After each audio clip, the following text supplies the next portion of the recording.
In this video, let's talk about how to use Messenger on multiple devices.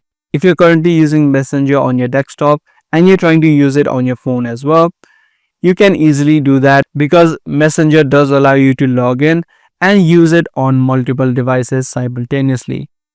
So all you need to do is download the Messenger app and then just head over to the login section. Once you're inside of this login section, just add in your credentials, whether it be the phone number, email address, and the password of your account. Even if you are logged in on a different device, you can easily log in and use it as well, and all of the chat history will also be synced with each other. Once you are logged into a different device, you will get a mail notification on your email that is connected with your Messenger account. So that's all there is in using Messenger on multiple devices. If this video was helpful, be sure to subscribe, share, and also give this video a thumbs up. That's pretty much all for today's video. I'll see you in the next one.